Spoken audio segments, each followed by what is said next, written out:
about 10 years ago, Doc, you predicted that certain jobs will be lost. That was about 10 years ago. Exactly. Can you re-emphasize that? What are the jobs that people should be considering, not thinking about, because they're going to be phased out? And what are the other jobs that you think? So let me take you back to 30 years ago. Right.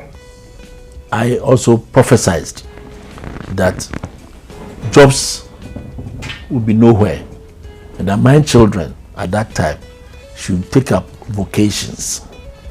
At that time, their mother could not understand me at all. That why am I asking my children to sell in the streets, to be hairdressers, to be mechanics, and to be electricians? But I stood my grounds and made sure that each child of mine sold in the street on one holiday. The next holiday, you be a hairdresser. The next holiday, you go and learn electricals. The following one, you be a mechanic. And I made sure that they did that. I could see 30 years ahead. Now they are doctors, pharmacists, engineers, fashion designers. That's my children. And they are telling me that, Dad, shake our hands. Whilst you were taking us through these vocations, our friends were laughing at us. But now we drive confidently because we understand the mechanics of the machine that we are using. Now, as a doctor, I can operate very well because I did sewing. Because you have to sew the human body. But knowing how much and how it is to sew materials becomes easy for me to sew. So that was 30 years ago. Then you met me 10 years ago and said I made prophecies that certain businesses will phase out, like accounting. This accounting system, now software is taking over. Wherever you are, if you buy, it will be registered on your mobile phone, and the businessman or the CEO will just read that account, and that's it. I told you that there will be buildings called banks. There will be no human beings, and it's coming very fast. Now, at the comfort of your home, you can get your money, and then you can go to a wall ATM and get money. So if you went to the university and did banking and finance, and you are now a teller at the bank, very soon you lose your job. This was a prophecy 10 years ago that you met me. Now, the next 10 years, if I have to tell you, I'm also saying that academicians, all the way up to PhD, if you do not know IT, you'll be one of the poorest. Because in the 19th and 20th century, our fathers that had several women and several children were seen to be the successful people, the rich people in our society. Then came to independent time. Those that went to school became richer. Now it's about time. That is IT. The pen is no more useful. Now hard books like this is no more. So if you are into printing, be careful. And those of us writing books, you have to sell the soft copies online. For hard copies, time is over. So in the future, if you do not know IT, for now, you must have knowledge of IT, no matter your age. Because very soon, you have the PhD in economics, PhD in sociology, PhD in architecture. If you don't back it with IT, you're very poor. You'll be very, very, very poor. That's my prediction. Wow. So you mean every business in the future will be IT based? We are now entering the virtual world. The real world that we see today is changing. So for the next 20 to 50 years, we will live in a virtual world. I don't know whether people will understand me, but what I want to say is that if now we don't go for conferences in a group, but can live in your homes and do the conference as a webinar, that is what we call virtual world. Yeah. You might not see yourselves. And if you see, you are not coming in contact with each other, but you still operate. Right. And that's what is going to happen. Wow, that's interesting. Very, very, very interesting. And one needs to understand it. Virtual business, virtual world. You need to understand. Now, going to church will be a thing of the past. There will be no more classrooms. We're going to live in the virtual world. Right now, you know, we refuse change. That's why we don't see it.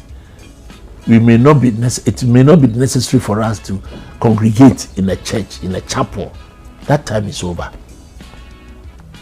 So COVID is really actually forcing us to spread up these prophecies that I gave 10 years ago. The COVID has now come to emphasize on what I used to say. I tell you that if you do not do that by just sending your children all the way to school up to the university, and don't give them the vocational training, you don't give them mindset to be innovative, you finish the university and still live on your small money, and then tell you that I don't have a job, which we have now. Graduates forming unemployment association. But how would a person who learned some vocation, say an auto mechanic or sewing, be different from an accountant or a medical doctor? They all have to be doing something with their hands. Most of the academic work, surprisingly, is also taken over by the software. Right. Bill Gates and his cohorts went into using their mind of the existing knowledge to put into a software. They haven't come to a situation where they can generalize robots to do things for us. So for the time being, if you want to put up your building, the computer or the software will do the design for you.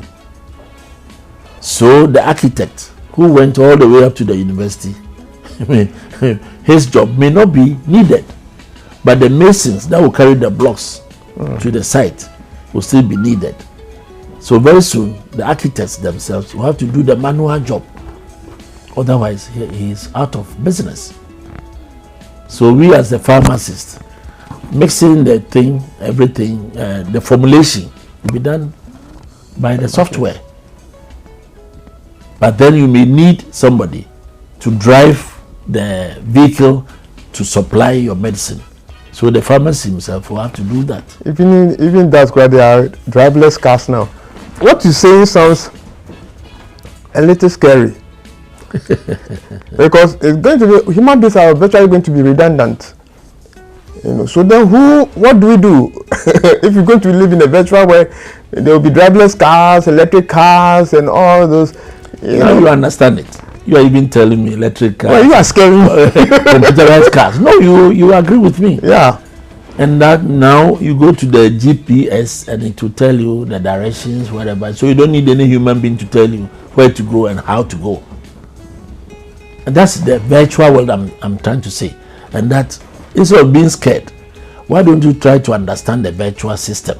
Why don't you try to understand the information technology age that we are in? And then you'll be part of the system.